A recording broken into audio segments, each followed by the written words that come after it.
नमस्कार, आदाब। आप देख रहे हैं वसुधैव कुटुंबकम का खास प्रोग्राम खाबरी लाल। मैं हूं सुल्तान समद, भूतपूर्व आईएएस। आज मैं फिर खाबरी लाल में आपकी सेवा में हाजिर हूं। अब देखिए और सुनिए देश दुनिया की बड़ी खबरें, खास खबरें, अहम खबरें खाबरी लाल से। खाबरी लाल में आज प्रमुख समाचारों की अहम सुर्खियां। उत्तर प्रदेश में नए विद्युत कनेक्शन लेने वालों के लिए बड़ी खुशखबरी। इस संबंध में योगी आदित्यनाथ सरकार ने लिया बड़ा फैसला। अब शहरी क्षेत्रों में 3 से 6 दिन के अंदर तथा देहाती क्षेत्रों में 15 दिन के अंदर प्रत्येक दशा में दिया जाएगा विद्युत कनेक्शन।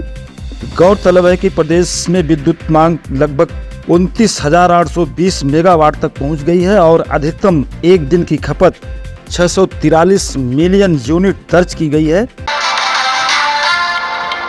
24 वर्ष पूर्व लाल किला पर आतंकी हमला करने वाले पाकिस्तानी आतंकवादी मोहम्मद आरिफ की ओर से दायर क्षमा पिटीशन को राष्ट्रपति द्रौपदी मुर्मू ने किया खारिज। मोहम्मद आरिफ को फांसी पर लटकाए जाने का रास्ता हुआ साफ। गौरतलब है कि 22 दिसंबर 2000 को आतंकी संगठन लश्कर-ए-तैयबा ने लाल किला पर किया था बड़ा आतंकी हमला, जिसमें राजपूताना राइफल्स के 3 सैनिक हुए थे शहीद। मोहम्मद आरिफ इस घटना का मुख्य आरोपी था, जिसे गिरफ्तार कर मुकदमा चलाया गया था। मुकदमे में लोअर कोर्ट द्वारा दी गई थी सजाए मौत। इसी सजाए मौत के विरुद्ध क्षमा करने के लिए मोहम्मद आरिफ ने राष्ट्रपति कार्यालय में दायर किया था क्षमा याचिका। प्रदेश के ऊर्जा मंत्री श्री ए.के. शर्मा ने विद्युत आपूर्ति को लेकर किया बड़ी घोषणा। कहा प्रदेश जल्द ही रोस्टर फ्री 24 घंटे विद्युत आपूर्ति किए जाने की व्यवस्था की जाएगी सुनिश्चित। अजीत डोभाल को केंद्र सरकार ने लगातार तीसरी बार राष्ट्रीय सुरक्षा सलाहकार किया नियुक्त। उल्लेखनीय है कि वर्ष 2014 में श्री नरेंद्र मोदी के पीएम बनने के बाद डोभाल को पहली बार नेशनल सिक्योरिटी एडवाइजर किया गया था नियुक्त। खाड़ी देश कुवैत की एक बहुमंजिला इमारत में शॉर्ट सर्किट से लगी आग से लगभग 45 भारतीयों की हुई थी दर्दनाक मौत। प्रधानमंत्री नरेंद्र मोदी सहित सभी भारतीयों ने इस घटना पर जताया था गहरा दुख और शोक। गौरतलब है कि कुवैत में लगभग हजारों भारतीय काम करते हैं, जिनमें ज्यादातर केरल और तमिलनाडु के हैं। इनके शवों को लाकर परिजनों को किया गया सुपुर्द। देश विदेश में अलगाववादी तत्वों की सक्रियता तथा कश्मीर घाटी में लगातार हो रही आतंकवादी घटनाओं से देश की आंतरिक सुरक्षा को लेकर उत्पन्न हुआ है गंभीर खतरा। विगत कई माह से घाटी में लगातार आतंकवादियों द्वारा हमले किए जा रहे हैं तथा विदेशों में भी अलगाववादी तत्वों का दुस्साहस बढ़ता जा रहा है। एक ओर जहां पंजाब के खालिस्तान समर्थक सक्रिय हो रहे हैं, वहीं दूसरी ओर कनाडा, अमेरिका, इटली और ब्रिटेन में लगातार अलगाववादी गतिविधियां देखने को मिल रही हैं। प्रधानमंत्री नरेंद्र मोदी की इटली के पूर्व वहां खालिस्तान समर्थकों ने गांधी जी की प्रतिमा को जिस तरह विखंडित किया तथा वह एक तरह से अलगाववादी तत्वों द्वारा भारत की एकता और अखंडता को दी जाने वाली एक गंभीर और खुली चुनौती है। इस ओर समय रह ध्यान देने की है विशेष आवश्यकता। वर्ल्ड इकोनॉमिक फोरम द्वारा जारी वर्ल्ड जेंडर गैप इंडेक्स 2024 की रिपोर्ट के मुताबिक भारत दूध पायदान फिसलकर कुल 146 देशों की सूची में 129वें स्थान पर पहुंच चुका है, जबकि भारत 2023 में इस सूची में 127वें स्थान पर था।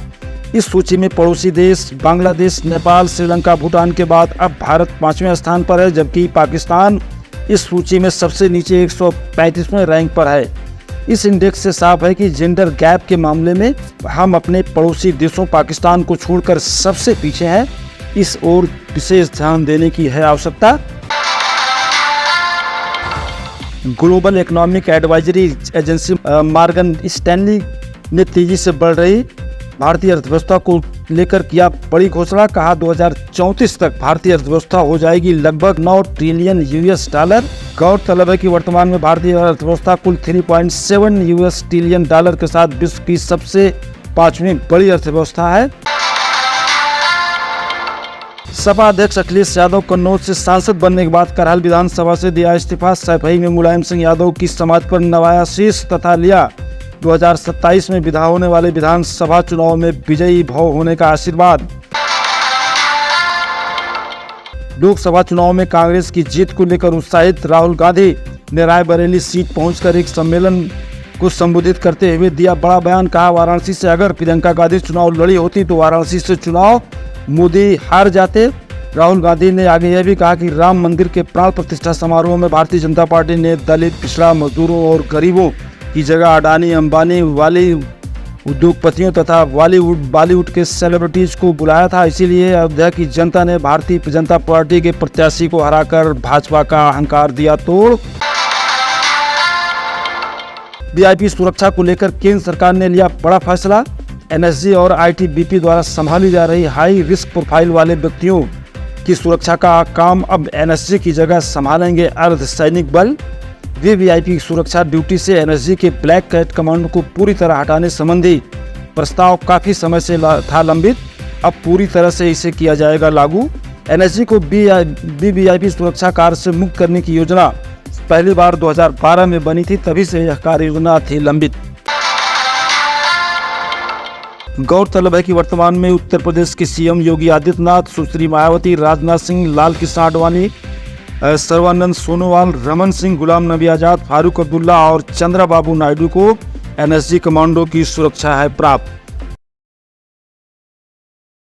प्रधानमंत्री नरेंद्र मोदी इटली में आयोजित G7 सम्मेलन में भाग लेते हुए किया बड़ा ऐलान, कहा मेरी पूरी कोशिश होगी कि 2047 के विकसित भारत में समाज का कोई भी वर्ग न जाए पीछे छूट।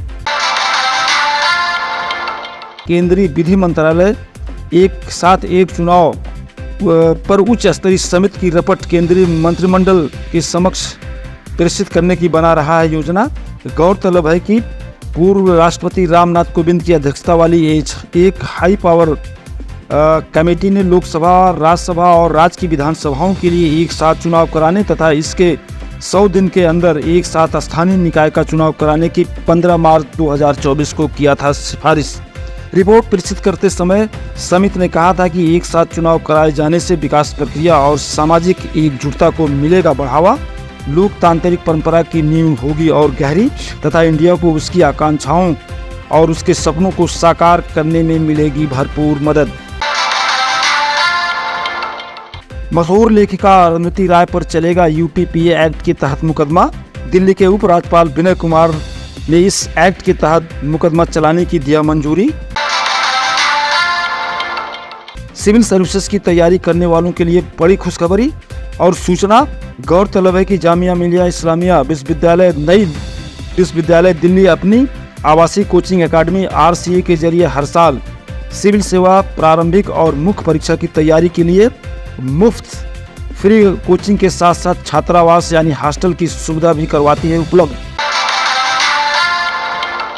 इस साल भी ऐसे उम्मीदवारों से जामिया मिलिया ने मांगे हैं आवेदन जो सिविल सेवा की तैयारी कर रहे हैं। इस कार्यक्रम के लिए अल्पसंख्यक, अनुसूचित जाति, अनुसूचित जनजाति और महिला उम्मीदवार कर सकते हैं आवेदन।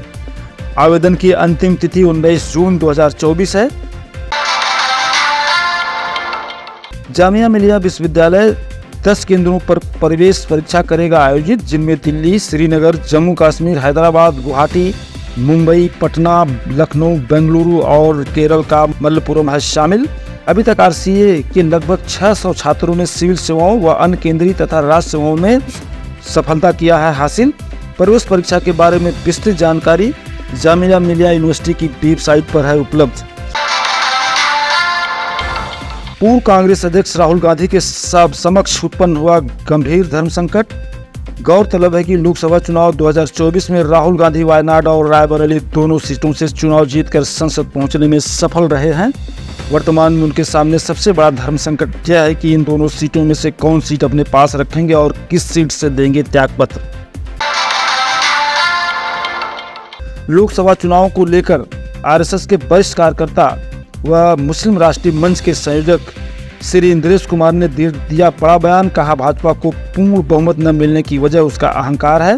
भाजपा के अहंकार ने उसे 241 सीटों पर ही समेट दिया। वहीं दूसरी ओर विपक्षी गठबंधन इंडिया का राम विरोधी होना उनके बहुमत से दूर रहने की बताई बड़ी वजह। हाल में प्रकाशित वर्ल्ड इकोनॉमिक फोरम के टूरिज्म डेवलपमेंट इंडेक्स 2024 के मुताबिक भारत कुल 119 देशों के इस सूचकांक में 39वें पायदान पर है, जबकि 2019 में यह 54वें स्थान पर था। 4 दिसंबर 2023 को सरकार ने लोकसभा में बताया था कि वर्ष 2022 में भारत यात्रा पर आए विदेशी पर्यटकों की संख्या 85.9 लाख थी, जबकि इसी वर्ष करीब 2 करोड़ भारतीय पर्यटकों ने विदेशों का भ्रमण किया था। वर्ष 2023-24 को प्रकाशित रिजर्व बैंक ऑफ इंडिया की रिपोर्ट के मुताबिक भारतीयों ने वर्ष 2023-24 में विदेश भ्रमण के नाम पर 17 अरब डॉलर यानी 1.41 लाख करोड़ रुपए खर्च किया था, जबकि पिछले वर्ष वित्तीय वर्ष 2022-23 में यह धनराशि 13 अरब डॉलर थी। इससे प्रतीत होता है कि भारतीय पर्यटकों की रुचि विदेश भ्रमण पर लगातार बढ़ रही है। भारत को भी अपने पर्यटन नीति में विशेष परिवर्तन कर विदेशी पर्यटन को बढ़ावा देना होगा। सौभाग्य की बात है कि भारत के पास एक लंबा विदेशी पर्यटकों को लुभाने वाला क्षेत्र है। भारत के पास हिमालय का सबसे अधिक क्षेत्र है, विशाल समुद्री तट है और रेतों का रेगिस्तान है। कच्छ में सफ़ेद नमक का रेगिस्तान, लद्दाख में ठंडा रेगिस्तान, देश के कोने कोने में यूनेस्को द्वारा धरोहर स्थलों के साथ साथ हजारों अभयारण्य और नेशनल पार्कों के साथ साथ देश में धार्मिक और सांस्कृतिक पर्यटन स्थल स्थित हैं, जिन्हें बढ़ावा देकर विदेशी पर्यटकों को आकर्षित कर विदेशी करेंसी यानी मुद्रा अर्जित की जा सकती है। फ्रेंड्स, आज बस इतना ही। कल फिर मुलाकात होगी वसुधैव कुटुंबकम की इस खास पेशकश खबरी लाल में। तब तक देखते रहिए वसुधैव कुटुंबकम, खबरी लाल, सुल्तान समद, लखनऊ।